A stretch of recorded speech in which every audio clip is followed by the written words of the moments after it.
All right, thanks, Gareth. As Gareth mentioned, my name's Ben. I'm doing my PhD over in Canada, and so if my English is too clear, then please ask Gareth to translate it into something that is a little bit more audible for those of you in the audience. Today, I'm going to be talking to you about using numbers, right, and its role in saving lives, right? Not directly. You can't throw a number at a cardiac arrest patient and expect them to resuscitate, but what is its role? Right. So now I'm not an American billionaire with her own talk show, but if you look under your seats and underneath you, then no, just kidding. I don't have the money to give you all pads, but this is our strategy, right? Our strategy has been, let's put pads out there and just, put them at as many as we can afford. And let's know that we know that pads are going to save lives. So if we put them out there, that's going to be great. Right. And so we're going to be saving lives. Right.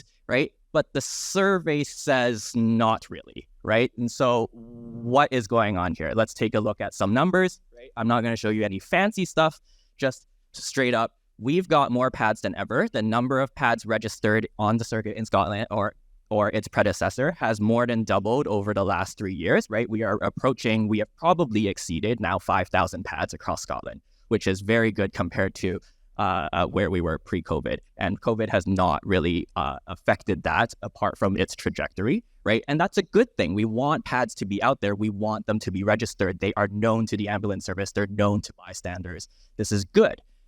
But the rate of pad usage for cardiac arrest has remained stagnant. This is approximately an average of 8%, right? So fewer than 1 in 10 cardiac arrest patients are getting pads applied and used to them, right? And so this is a problem. We're putting more pads out, but they're not really being used, right? Why is that, right? And there are 3 main reasons that I can really attribute this to. The first is that pads are not placed where cardiac arrests are. And there's a ton of literature in Scotland and abroad that supports this claim, right? People don't know where nearby pads are, and this is something that we constantly have a struggle with, and we still need to work on, and I'll talk a little bit about these 2 points.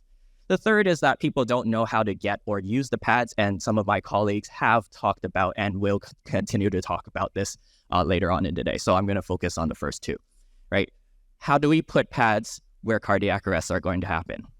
Right? Let's use the numbers to our advantage, right? If we know where the existing pads are, then and we have good ambulance service data, we can figure out where the cardiac arrests are occurring, right? And surely, right, we could use these numbers to our advantage and start recommending to people, right? If you are going to put a pad out there, let's put them where they're more likely to be used, right? There's no guarantee, right? It's a number, but it's a numbers game.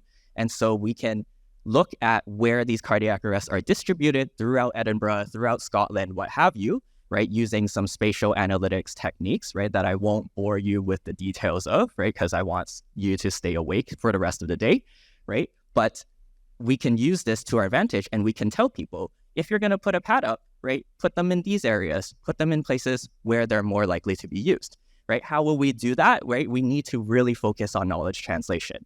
And whether that is through, our ongoing analytics work with our community partners, or whether it's the development of web-based tools that we can really put a recommender system out there and recommend to you where these pads are going to be placed, right? We need to use these numbers to our advantage because we're constantly going to be getting more and more cardiac arrests, right? And we need to use these numbers and leverage these numbers and develop insights from the data to our advantage.